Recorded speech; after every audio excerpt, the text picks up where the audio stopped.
Welcome to our last day, Yes. day 7.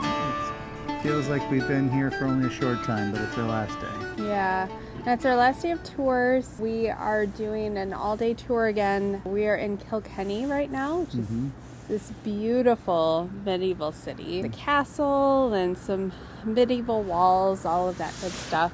We're going to walk around a bit, look in some shops, have something for an early lunch. Yeah. And then we're headed off to Glendalough. Yeah, it should be fun. This town's only 30,000 people, they said, so a very small little town that we're in. So we're just going to take a look at some pastries, walk around, maybe if we have time, go in the castle. All right, we'll see you then.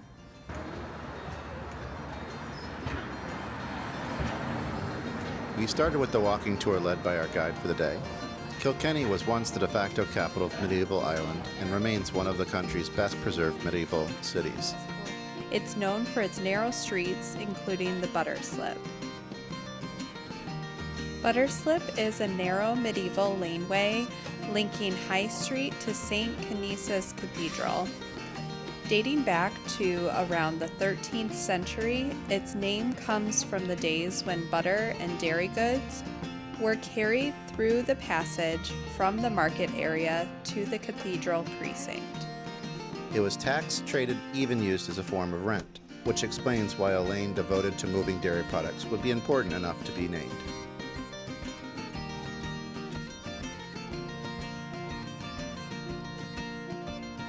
We walked with a group through a local market selling foods and crafts. Then we had some time on our own to explore.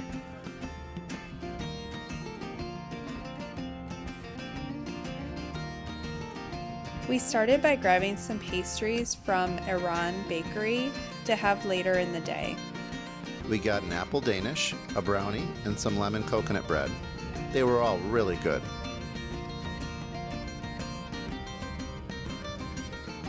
Then we stopped for lunch at Blah Blah Blah.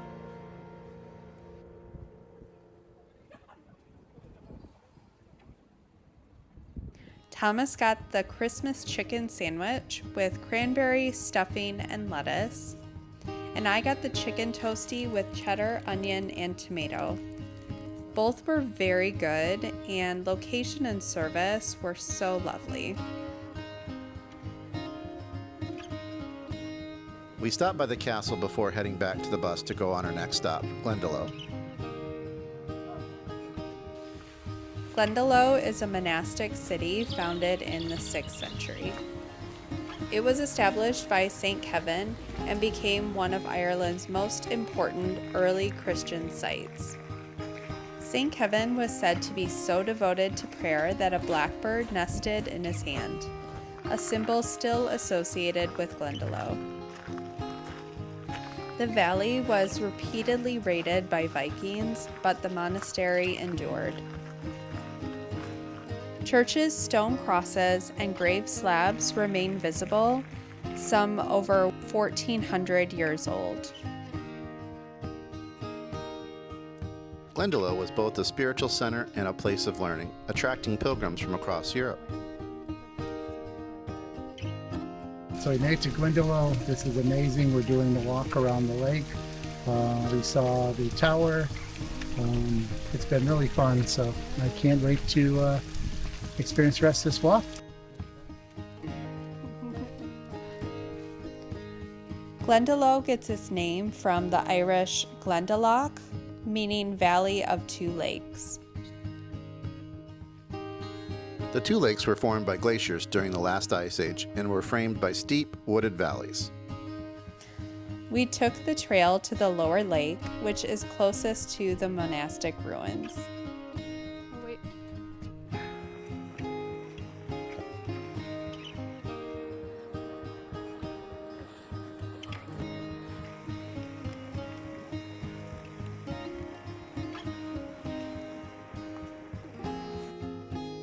It was raining most of the day, but we were happy to walk in the rain.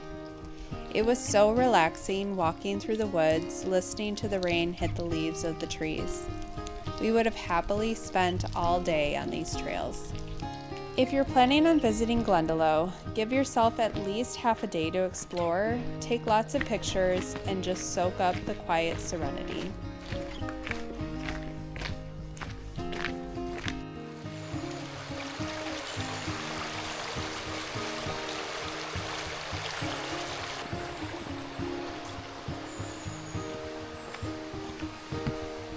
It was right around this time that, true to form, we had no idea which direction to go.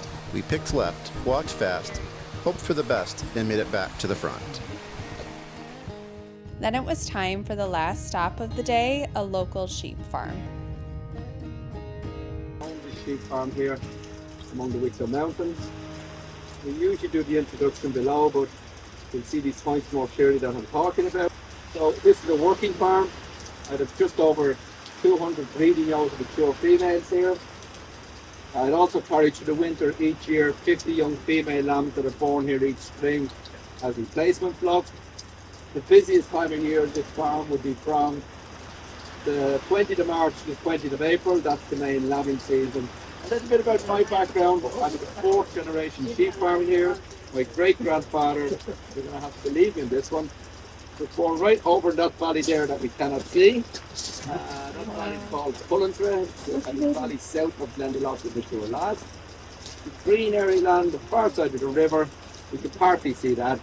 That would have been part of my dad's land, my brother farms that now. And really in all the generations sheep farming here, the practice of it would not have changed so much. The landscape here really only suits sheep farming. We're really governed or following the seasons, the climate and the mountains. This is Rex, youngest dog on the farm, second day on the demonstration. If everything goes wrong, we'll go down and get another dog. So we're going to let him off to pick up some sheep.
These are different.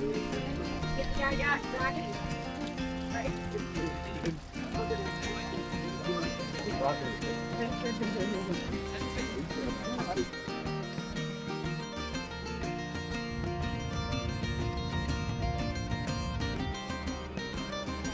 We picked the Hawksmoor for dinner because it was close and easy. And with that, our first trip to Ireland comes to a close. This trip went by so lightning fast, but we loved every minute of it. From the wonderful people we met, to the delicious, cozy food, to the breathtaking landscapes. We cannot wait to go back.